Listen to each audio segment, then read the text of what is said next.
Good morning, everybody. It's 20 to 8, and as you can see, I'm in my office here in Wellington.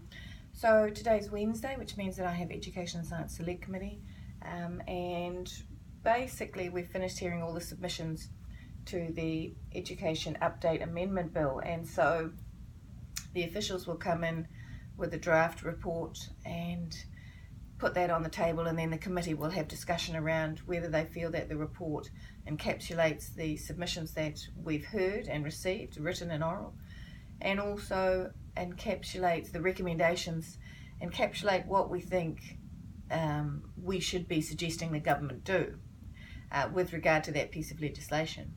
Now, it probably won't surprise most people, but in these sort of situations, normally the opposition would put in a minority report on the back of a report on a piece of legislation back to the government, because while often there is consensus and often there is constructive dialogue and mutually agreed changes to pieces of legislation, when the government has a policy direction that it's taking that is so diametrically opposed to the policy direction that the opposition would take, obviously we're not going to agree.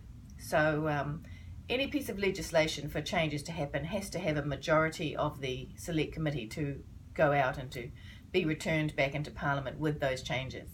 So the Education and Science Select Committee, the National Party, the government members outnumber the opposition members by 1. So they have the majority. Opposition has to negotiate the best it can, but at the end of the day, the government has the majority and it knows it. So, often negotiations are somewhat short.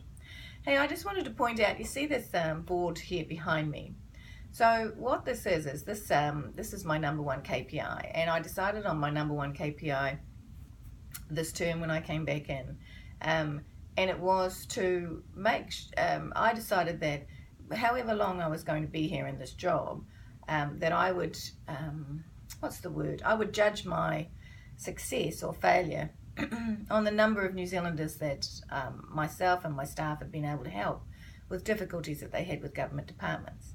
Because I'm not sure that many people believe understand that part of what a Member of Parliament's job is, what the parliamentary officers are that we have out in the electorates, is to facilitate solutions and conversations and heighten awareness in government departments about issues that citizens have. So, that might be ACC, immigration, health department things. I'm trying to think, social, wins, those sort of stuff. So what's on my board behind me, which I have to update, is the number of people in a 12-month period. On the back of one of the little pieces of paper up there is a name and a department. And those are the positive outcomes. You get lots of people that come into your office that basically you and your staff provide an opportunity for them to talk about what's going on and give them little piece of advice about how they perhaps might be able to go forward better. But then you have those really difficult cases where it can take months or to argue back and forward with the government department, produce further evidence and get a positive outcome for that citizen.